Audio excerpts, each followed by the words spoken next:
खुद भी जानते हैं कैसे उमर अब्दुल्ला ने पिछले साल यहाँ हाई मार्जिन जीत कर लोगों से वादा करने के बावजूद कैसे उनको अबेंडन किया, डस्टबिन में डाला। बडगाम कॉन्स्टिट्यूंसी एक ऐसी जगह है, यहाँ लोग बेसिक ज़रूरियात के लिए तरस रहे हैं। तो पिछले साल की बात करूंगा कि कैसे आपने यहाँ के लोगों को जलील किया, उनको कैसे ट्रैश किया, डस्टबिन में डाला। और कोई भी अगर बहसीत वज़ीर आला उमर अब्दुल्ला साहब ने कौन सी जिम्मेदारी निभाई। और बडगाम कॉन्स्टिट्यूंसी के अंदर है मौजूद है। आपको बता दूं कि बडगाम असेंबली हल्के में 11 नवंबर को ज़मीनी इंतखाबात होने वाले हैं, तो काफ़ी इंतहाई दिलचस्प मुकाबला हमें देखने को मिल जाएगा। मेरे साथ पीडीपी के उम्मीदवार आगा मुंतज़िर मेहदी साहब इस समय बात करने के लिए मौजूद है। सर, कैसी प्रिपरेशन है, क्योंकि पिछली बार जो आपने 18,000 वोट लिए हैं, तो इस समय काफ़ी चैलेंजों का मुकाबला शायद हमें देखने को मिल जाएगा। देखिए, चैलेंजेस तो हैं, मगर हम सटल्ड हैं कि जो हमें जिम्मेदारी जो मुझे जम्मू कश्मीर पीपल्स डेमोक्रेटिक पार्टी ने सौंपी है, उस जिम्मेदारी का मकसद ये है कि इस कॉन्स्टिट्यूंसी के लोगों की ज़िंदगी को कैसे आसान बनाया जाए। जैसा कि आप खुद भी जानते हैं कैसे उमर अब्दुल्ला ने पिछले साल यहाँ हाई मार्जिन जीत कर लोगों से वादा करने के बावजूद कैसे उनको अबेंडन किया, डस्टबिन में डाला, एक साल उनको अपने हाल पे छोड़ा। तो ये अब जिम्मेदारी हमने ही ली है कि हम ही वो जो एतमाद यहाँ के लोगों ने उमर साहब को दिया था, जिसमें वो निभाने में नाकाम रहे, अब वो जिम्मेदारी हम ही निभाएंगे। और जिसकी यही मकसद यही है कि यहाँ के लोगों की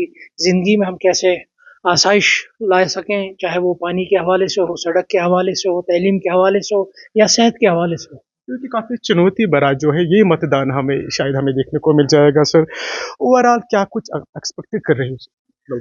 देखिए, एक्सपेक्टेशन यही है कि लोग इस वक्त एक क्लियर मैंडेट देंगे कि, और लोगों को ये इस चीज़ का भी वो ख्याल रखेंगे कि इस बार हमारे इज़्ज़त नफ्स को कोई ठेस नहीं पहुंचनी चाहिए, जैसे एक साल पहले उमर अब्दुल्ला ने उनके इज़्ज़त नफ्स को जिस तरह पामाल किया। मतलब वही वादा करके यहाँ से चले गए, उनको अपने रहमो करम पर छोड़ा, एक बार भी पलट कर नहीं देखा कि यही बडगाम के वो लोग हैं जिन्होंने मुझे वज़ारत आला तक पहुँचाया। तो क्या कुछ अभी मुश्किलातें झेल रहे हैं यहाँ के लोग? देखिए, यहाँ पर जो मैं बड़े चीज़ों की बात नहीं करूँगा। बडगाम कॉन्स्टिट्यूंसी एक ऐसी जगह है, यहाँ लोग बेसिक ज़रूरियात के लिए तरस रहे हैं।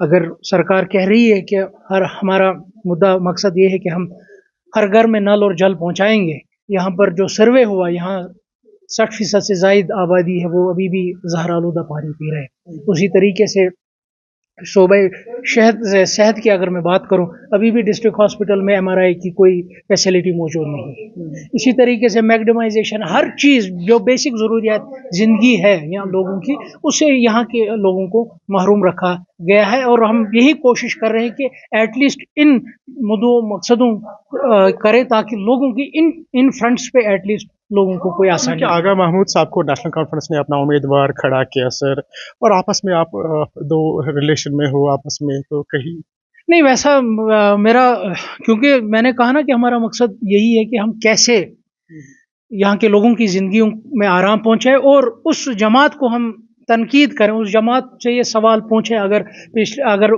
मैं पिछले 70 साल की बात नहीं करूँगा, तो पिछले साल की बात करूँगा कि कैसे आपने यहाँ के लोगों को जलील किया, उनको कैसे ट्रैश किया, डस्टबिन में डाला। और कोई भी अगर बहसीत वज़ीर आला उमर अब्दुल्ला साहब ने कौन सी जिम्मेदारी निभाई, बाकी डिस्ट्रिक्ट्स में जाते हैं, प्रोजेक्ट्स उन डिस्ट्रिक्ट्स को दे रहे हैं। आपने देखा होगा कि कुछ दिन पहले उन्होंने अनंतनाग डिस्ट्रिक्ट में 19 प्रोजेक्ट्स की संग बुनियाद डाली, मगर किस तरीके से बडगाम को हमेशा तरीके से उन्हें अबेंडन किया। यहाँ किसी भी चीज़ की अभी तक एक संग बुनियाद उन्होंने नहीं डाली एज अ रेसिप्रोकेट की। जिस तरीके से यहाँ के लोगों ने उनको 36,000 वोट दिए, उनको वज़ारत आला तक पहुँचाए, मगर उस तरीके से उमर अब्दुल्ला साहब ने उनको रेसिप्रोकेट नहीं किया। मेहदी साहब के क्या ऑब्जेक्टिव्स रहेंगे इस मतदान में?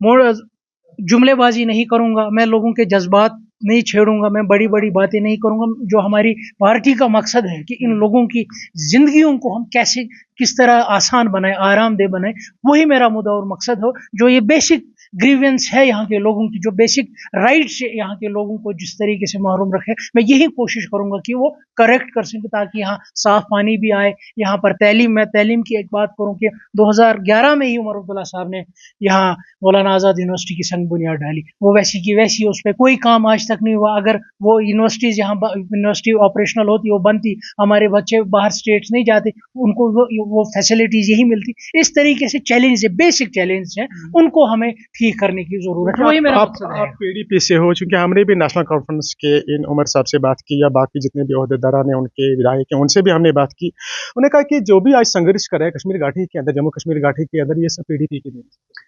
देखिए, जहाँ तक उन चीज़ों का ताल्लुक है, उन बड़ी बड़ी चीज़ों की जो जिस तरह की तरफ वो इशारा कर रहे हैं, मेरे ख्याल से नेशनल कॉन्फ्रेंस को यहाँ की कॉन्स्टिट्यूशनल हिस्ट्री पढ़नी चाहिए, यहाँ की तारीख पढ़नी चाहिए कि किसने कब दिल्ली के साथ अकॉर्ड किया और यहाँ से कौन कौन से खुसूसी पोजीशन जो थी उसकी कौन सी शिक कब यहाँ से छीनी गई। पहले उनको देखना चाहिए कि दिल्ली के साथ 75 अकॉर्ड हो, राजीव गांधी, डॉक्टर फारूक अकॉर्ड हो, ये सब मौजूद है। पहले उनको इस चीज़ का मुताला करना चाहिए, फिर किसी और जमात पर उनको निशाना साधना चाहिए। आपकी तरफ से कोई मैसेज आए कि जनता की? मेरी यही अपेक्षा है कि लोग इस वक्त मुसलसल फैसला करेंगे कि उनको किस तरफ जाना है, क्या उनको अपना इज्जत नफ्स एक बार फिर पामाल करना है या अपना इज्जत नफ्स महफूज रखना है। चलिए, बहुत बहुत शुक्रिया बात करने के लिए। तो आपने देखा कि पीडीपी के उम्मीदवार आगा मुंतज़िर मेहदी साहब इस समय मेरे साथ बात कर रहे थे। बडगाम कॉन्स्टिट्यूंसी के अंदर हम मौजूद हैं और मुसलसल हमारी नजरें जो है इस बडगाम कॉन्स्टिट्यूंसी के अंदर है।